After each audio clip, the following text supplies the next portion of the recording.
श्री स्वामी समर्थ। नमस्कार, मी मंगल तुम्हा सर्वांचं नवीन एका व्हिडिओमध्ये अगदी मनापासून खूप खूप स्वागत करते। तर आजच्या व्हिडिओमध्ये मी तुम्हाला रथसप्तमीबद्दल संपूर्ण माहिती देणार आहे। रथसप्तमी कधी आहे, रथसप्तमीची पूजा कशी करावी, या दिवशी दूध उतू घातले जाते तर हे दूध का उतू घालावे, अशी रथसप्तमीबद्दलची संपूर्ण माहिती तुम्हाला मी आजच्या व्हिडिओमध्ये देणार आहे। त्यासाठी आजचा हा व्हिडिओ शेवटपर्यंत नक्की पहा। चॅनलवरती नवीन असाल तर चॅनलला नक्की सबस्क्राइब करा। चला तर आजच्या व्हिडिओला लगेचच सुरुवात करूयात। सर्वात प्रथम आपण पाहूया रथसप्तमी कधी आहे किंवा रथसप्तमीला सुगड पूजन केलं जातं। तर ज्या महिलांना मकर संक्रांतीला अडचण आलेली असते किंवा सुतक पडलेलं असेल किंवा मासिक धर्म असेल तर त्यामुळे त्या मकर संक्रांतीच्या दिवशी सुगड पूजन करू शकत नाहीत, तर मग रथसप्तमीला हे सुगड पूजन केलं जातं। तर रथसप्तमी दिवशी जे आपण सुगड पूजन करणार आहोत तर त्याचा शुभ वेळ काय आहे, शुभ मुहूर्त काय आहे, तर ते आपण आता पाहूयात। पंचांगानुसार माघ महिन्याच्या शुक्ल पक्षातील सप्तमी तिथी 15 फेब्रुवारीला सकाळी 10:52 सुरू होईल आणि 16 फेब्रुवारीला सकाळी 8:54 असणार आहे। म्हणजेच उदय तिथीनुसार रथसप्तमी ही 16 फेब्रुवारी रोजी साजरी केली जाणार आहे आणि 16 फेब्रुवारीला सकाळी 8:54 तुम्हाला सुगड पूजन सुद्धा करता येईल। आता तुम्हाला प्रश्न पडला असेल की या दिवशी सुगड पूजन कसं करायचं, तर हे सुगड पूजन जसं आपण मकर संक्रांतीला सुगड पूजन केलेलं आहे सेम तसंच सर्व वस्तू जमा करून, म्हणजेच वाण आपलं जे शेतात पिकलेलं आहे ते सर्व ऊस, बोरे, ढाळे, हरभरे, ओंब्या हे सर्व जमा करून आपल्याला जसं आपण मकर संक्रांतीला पूजन करतो तसंच सेम सुगडांचं पूजन करायचे। जर तुम्हाला डिटेल ह्याचा व्हिडिओ पाहायचा असेल तर आपल्या चॅनलवरती मकर संक्रांतीचं सुगड पूजन कसं केलं आहे त्याचा व्हिडिओ हा अपलोड केलेला आहे। तसेच मी डिस्क्रिप्शनमध्ये लिंक देईल, तिथे जाऊन तुम्ही चेकआउट करू शकता आणि पाहू शकता। भारतीय संस्कृती परंपरामध्ये सण, उत्सव, व्रत, वैकल्य यांना अनन्यसाधारण महत्त्व आहे।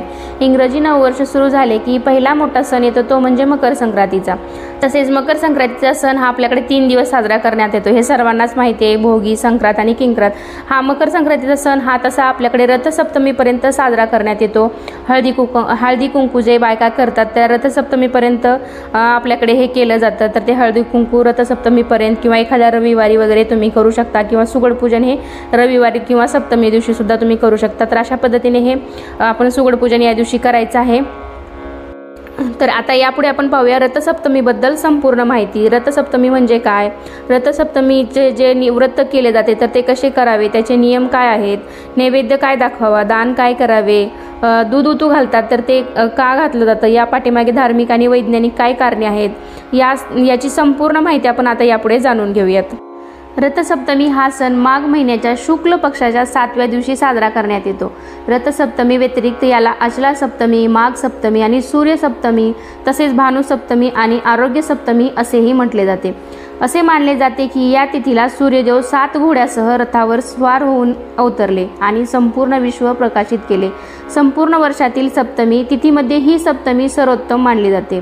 या दिवशी सूर्यदेवाची उपासना केल्याने जीवनात सुख, सन्मान आणि आरोग्य प्राप्त होते। सूर्याचे दर्शन ही सर्वात मोठी उपासना आहे असे वेदामध्ये सांगितले आहे। सूर्य हा सूर्यमालेचा जीवनरक्षक तारा आहे। या दिवशी प्रथमच सूर्याचा प्रकाश पृथ्वीवर पसरला होता असे म्हटले जाते, म्हणून या दिवसाला सूर्यदेवांचा जन्मदिवस म्हणून आपल्याकडे साजरा करण्यात येतो। सप्तमीच्या दिवशी ऋषी कश्यप आणि त्यांची पत्नी अदिती यांना सूर्यपुत्राचे वरदान मिळाले होते। हिंदू मान्यतेनुसार या दिवशी सूर्याचा जन्म झाला होता।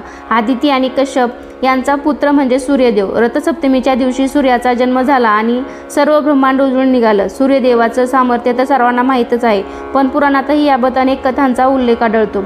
हिंदू पुराण कथेनुसार एका महान राजाकडे त्याचे राज्य चालवण्यासाठी वारस नव्हता, तेव्हा त्याने देवाकडे प्रार्थना केली। प्रार्थनेनुसार त्याला पुत्रप्राप्ती झाली, मात्र त्याचा पुत्र जन्मानंतर सतत आजारी पडू लागला। तेव्हा त्या राजाला एका साधूने रथसप्तमीच्या दिवशी पूजापाठ करण्याचा सल्ला दिला। त्यानुसार पूजापाठ केल्यावर राजाच्या मुलाचे आरोग्य सुधारले। पुराणात सांगितल्यानुसार या दिवशी पूजापाठ केल्याने संतान प्राप्ती होते, म्हणूनच या सणाला आरोग्य सप्तमी अथवा पुत्र सप्तमी असेही म्हटले जाते।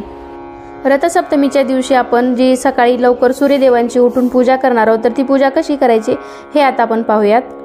रथसप्तमी दिवशी सकाळी पहाटे सूर्योदयापूर्वी उठून सूर्योपासना करणे लाभदायक असते. पहाटे उठून नदी, तलाव अथवा विहिरीवर स्नान करावे.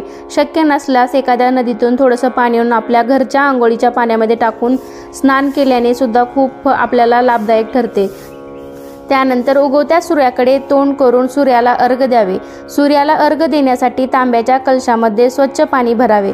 त्यामध्ये हळदी, कुंकू, अक्षता आणि फुले समर्पित करावी. सूर्याकडे चेहरा करून दोन्ही हात उंचावून सूर्याला अर्घ देत सूर्याचे नमन करावे. सूर्यमंत्र म्हणावा, म्हणजेच ओम सूर्याय नमः, ओम भास्कराय नमः असा आपल्याला मंत्र म्हणायचा आहे. तुमचे घर जर लहान असेल आणि इमारतीतून तुम्हाला हे सर्व करणं शक्य नसेल तर तुम्ही एखाद्या तांब्यामध्ये पळीने पाणी सोडत हा मंत्र सूर्याकडे पाहत सुद्धा म्हणून तुम्ही अर्घ सूर्याला देऊ शकता. त्यानंतर अर्घ दिलेले पाणी तुम्ही एखाद्या वनस्पतीला किंवा तुळशी वृंदावनाला सुद्धा घालू शकता. रथसप्तमीच्या दिवशी जी आपण पूजा करणार आहोत तर त्या दिवशी सकाळी लवकर उठून सूर्योदयापूर्वी आपल्याला ही पूजा करायची आहे. तर तुमच्याकडे अंगणामध्ये छान सडा रांगोळी करून तुम्ही गावाकडे राहत असाल तर करा, किंवा माझ्याकडे मी इथे गॅलरीमध्ये माझ्याकडे थोडासा स्पेस आहे, तिथे जागा आहे, तर मी तिथे असा एक चौरंग किंवा पाट अंतरला आहे. त्याच्यानंतर मी एक ब्लाऊज पीस लाल कलरचा किंवा लाल कलरचा कपडा असेल तर तो तुम्हाला त्यावर अंतरायचा आहे. नंतर सर्वात प्रथम तुम्हाला दीप प्रज्वलित करून घ्यायचा आहे. थोड्याशा अक्षता खाली ठेवून त्याच्यावर हळदी कुंकू घालून मग नंतर आपल्याला दीप प्रज्वलित करून घ्यायचा आहे. कारण दिवा सर्वात प्रथम आपल्याकडे प्रज्वलित केल्याने असं म्हटलं जातं की दिवा हे आपली जी साधी भोळी पूजा आहे ते देवापर्यंत पोहोचवण्याचं काम करत असतो. त्यानंतर आपल्याला गणपती बाप्पाची स्थापना करून घ्यायची आहे. तर त्यासाठी आधी जे विड्याची पानं असतात ते ठेवायचे, तर मला इकडे मिळाली नाही, त्याच्यामुळे मी जी रामफळाची पानं होते किंवा तुम्ही आंब्याची पानंसुद्धा ठेवू शकता तर मी ती ठेवलेली आहेत. त्याच्यानंतर थोड्याशा अक्षदा ठेवल्या आणि त्याच्यानंतर आपल्याला गणपतीची मूर्ती तुमच्याकडे असेल तर ती तुम्ही ठेवा. गणपती बाप्पा म्हणून मी सुपारी ठेवलेली आहे, त्याचीच हळदी कुंकू लावून मी फुलं वाहून पूजा केलेली आहे. तसेच आपल्याला धूप दीप त्यांना दाखवून घ्यायचा आहे. थोड्याशा अक्षदा पण व्हायच्या आहेत, तिळगुळ थोडेसे वाहून घ्यायचे आहेत. तसेच तुमच्याकडे शेतातील जे आपल्याकडे फळ असतं, ऊस बोरे जे असतील ते सुद्धा तुम्ही इथे ठेवू शकता पूजेसाठी. आणि यापुढे आपण आता सूर्याची रांगोळी काढून घेऊ. तर त्यासाठी मी अशी एक प्लेट ठेवलेली आहे आणि सूर्याची जशी आपण प्रतिकृती काढतो सूर्याची किरण असलेले, तर जर तुम्हाला सूर्याचा रथ वगैरे काढता येत असेल तर तुम्ही तो सुद्धा काढू शकता. तर मला जमत नाही त्यामुळे मी असं काही केलेलं नाही. तर मी साधी सिंपल अशी सूर्याची किरण असलेली छानशी रांगोळी काढलेली आहे, म्हणजेच मी काढत आहे. आणि ते काढतच तुम्हाला मी पुढची जी रथसप्तमीची माहिती आहे ते सांगते आणि पूजा पण माझी इथे मी पुढे कशी केली ती तुम्हाला दाखवते. या दिवशी रांगोळीला म्हणजेच रथ असलेल्या रांगोळीला रथ काढून, म्हणजे माझ्याकडे मी फोटो आहे म्हणून मी फोटो ठेवला आहे.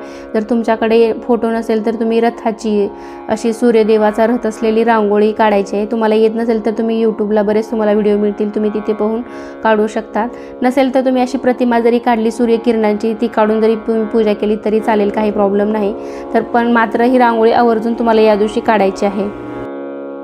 माघ महिन्यातील शुक्ल सप्तमीला रथसप्तमी साजरी केली जाते. या दिवसापासून सूर्य आपल्या रथात बसून प्रवास करतो. या रथाला 7 घोडे असतात म्हणून रथसप्तमी असा शब्द वापरला जातो. या दिवशी आदित्य नारायणाची पूजा केली जाते. सूर्यग्रहांचा राजा असून त्याचे स्थान 9 ग्रहामध्ये आहे. सूर्य स्वयंप्रकाशी असून अन्य ग्रह त्याचा प्रकाश घेतात. अशा या सूर्याला देव मानून त्याच्या प्रती कृतज्ञता व्यक्त करण्याचा दिवस म्हणजेच रथसप्तमी होय. सूर्याचा उत्तरायण प्रवास आणि त्याच्या रथाचे 7 घोडे यांचा संदर्भ या सप्तमीला आहे. सूर्याच्या रथात सूर्यलोक, नक्षत्रलोक, ग्रहलोक, भूलोक, नागलोक, सूर्यलोक आणि स्वर्गलोकाजवळील शिवलोक या 7 लोकांमध्ये भ्रमण करण्याचे सामर्थ्य आहे. रथसप्तमी हा सण हळूहळू वाढणाऱ्या तापमानाचा दर्शक असतो. सूर्यदेवता सतत या रथात विराजमान असते. देव देवळात असल्यामुळे ज्या प्रकारे देवळाला महत्त्व प्राप्त होते तसेच महत्त्व सूर्याच्या रथाला आहे. त्यामुळे रथसप्तमीला सूर्याच्या उपासनेबरोबरच प्रतिकात्मक रथाचीही पूजा केली जाते. रथसप्तमीच्या दिवशी सकाळी लवकर उठून स्नान करावे. सूर्यदेवाची 12 नावे घेऊन 12 सूर्यनमस्कार घालावे. पाटावर रथात बसलेल्या सूर्यनारायणाची आकृती काढून त्याची पूजा करावी. त्याला लाल फुले व्हावीत. सूर्याला प्रार्थना करून सूर्यनमस्कार घालावा, म्हणजेच ओम सूर्याय नमः, ओम भास्कराय नमः असं म्हणत सूर्याला अर्घ द्यावे आणि गुळ खोबऱ्याचा खिरी पुरीचा नैवेद्य दाखवावा. सूर्यदेवाच्या रथाला असणारे 7 घोडे सप्ताहातील 7 वार व 7 वार दर्शवतात. तसेच 12 चाके आहेत. सूर्यदेवांच्या रथाला 12 चाके आहेत. त्या 12 राशी दर्शवतात. या 12 राशींचे प्रतीक म्हणून देवासमोर 12 प्रकारच्या धान्याच्या राशी मांडून त्याची पूजासुद्धा या दिवशी रथसप्तमीच्या दिवशी केली जाते. त्यामुळे तुम्ही या दिवशी प्रत्येक वाट्यामध्ये 12 धान्य भरायचे आहेत आणि 12 धान्याच्या राशी आपल्यात हरभरा, ज्वारी, गहू, बाजरी, डाळ, तूर डाळ, जे आपल्याकडे डाळी वगैरे आहेत त्या अशा 12 राशी तयार करायच्यात आणि त्याचीही पूजा या दिवशी केल्याने शुभ मानले जाते. तसेच या दिवशी विशेष म्हणजे अंगणामध्ये जर तुम्ही गावाकडे राहत असाल तर हे नक्की करा. अंगणात गोऱ्या पेटवून त्यावर एका सुगडामध्ये किंवा बोळक्यामध्ये दूध उतू जाईपर्यंत तापवलं जातं किंवा त्या सुगडामध्ये दूध, थोडी साखर आणि आपला भात पण शिजवला जातो आणि तो अग्नीला समर्पण होईपर्यंत त्याच्यामध्ये म्हणजेच दूध उतू जाईपर्यंत तापवला जातो आणि त्यानंतर जे उरलेलं सुगडामधील दूध किंवा खिचडी आपण जे भात शिजलेला आहे प्रसाद म्हणून सगळ्यांना दिला जातो. रथसप्तमीच्या दिवशी दूध तापून त्याचा प्रसाद म्हणून आपण त्याचा प्रसाद म्हणून आपण ग्रहण करतो. तर त्याचा आरोग्याशी रिलेटेड काय फायदा आहे?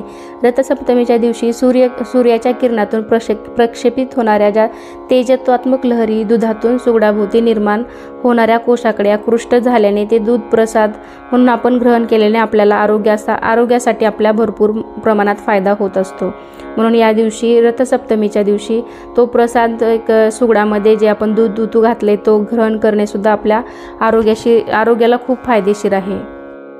तसेच रथसप्तमीला सूर्य सहस्रनाम, सूर्यशक्ती आणि गायत्री मंत्राचा जप करणे सुद्धा शुभ मानले जाते. आपल्याकडे रथसप्तमीचे व्रत हे 7 दिवस करण्यात येते. तर माघ शुक्ल पक्ष प्रतिपदापासून ते माघ शुक्ल पक्ष सप्तमीपर्यंत हे व्रत 7 दिवस आपल्याकडे करण्यात येते. 7 दिवस उपवास करून रथसप्तमीला या व्रताचे उद्यापन केले जाते. तर उपवासामध्ये तुम्ही दिवसभर फळे वगैरे खाऊ शकता आणि संध्याकाळी उपवास सोडू शकता. तर असं हे 7 दिवस हे व्रत आपल्याकडे केलं जातं. तर असं साधं सोपं हे सिंपल व्रत आहे आणि रथसप्तमीच्या दिवशी आपण हे व्रताचं उद्यापन करायचं म्हणजेच तुम्हाला दान धर्म या दिवशी जे काय करायचे किंवा ब्राह्मणाला शिदा वगैरे द्यायचा आहे तर तुम्ही रथसप्तमीच्या दिवशी देऊ शकता. तर दानामध्ये काय देऊ शकता तुम्ही? खिचडीसाठी तांदूळ, मूग डाळ, खिचडी बनवण्यासाठी किंवा दूध देऊ शकता किंवा अजून कपडे वगैरे तुम्हाला द्यायचे असतील, वस्त्र वगैरे, तर ते सुद्धा तुम्ही देऊ शकता. तसेच खाण्याचे पदार्थ, तिळगुळ वगैरे, गुळ खोबरं हे बरेच पदार्थ तुम्ही दान करू शकता. या दिवशी दान केल्यानं बरंच पुण्य मिळतं. तर या दिवशी पूजा करण्याचं कारण असं असतं की आपण या महिन्यामध्ये जे सूर्यकिरणाची सकाळी उठून पूजा केल्यामुळे जी किरणं असतात कोवळी ते आपल्या अंगावर पडून आपल्याला त्यातून म्हणजेच आपल्याला शरीराला हवेसं पुरेसं असं डी जीवनसत्व आपल्याला किरणातून मिळत असतं आणि त्यामुळे ही सकाळी लवकर उठून हे सूर्यनारायणाची पूजा करण्याची प्रथा आपल्याकडे पूर्वीपासून पडली असावी. तर इथे मी रथसप्तमीची संपूर्ण माहिती तुम्हाला सांगितली आहे. व्रत कसं करायचं, रथसप्तमी कधी आहे, सुगड पूजा कशी करायची, तर रथसप्तमीची पूजा ही त्या दिवशी कशी केली जाते, रथसप्तमीचं व्रत कसं करायचं, त्याचे नियम काय, नैवेद्य काय दाखवायचा, दान काय करायचं, दूध उतू घातल्याने काय होतं, ते सर्व हे या सर्वांची धार्मिक आणि वैज्ञानिक कारण तुम्हाला सांगण्याचा प्रयत्न मी इथे केलेला आहे. तर आय होप तुम्हाला हा व्हिडिओ समजला असेल, हेल्पफुल तुमच्यासाठी ठरला असेल. तर व्हिडिओसाठी नक्की एक लाईक करा आणि चॅनलवरती नवीन असाल तर नक्की चॅनलला आपल्या सबस्क्राईब करून बेल नोटिफिकेशन जरूर ऑन करा जेणेकरून असेच छान नवनवे व्हिडिओ तुम्हाला आपल्या चॅनलवरती पाहता येतील. चला तर मग पुन्हा भेटूया अशाच एका छानशा व्हिडिओमध्ये. तोपर्यंत धन्यवाद.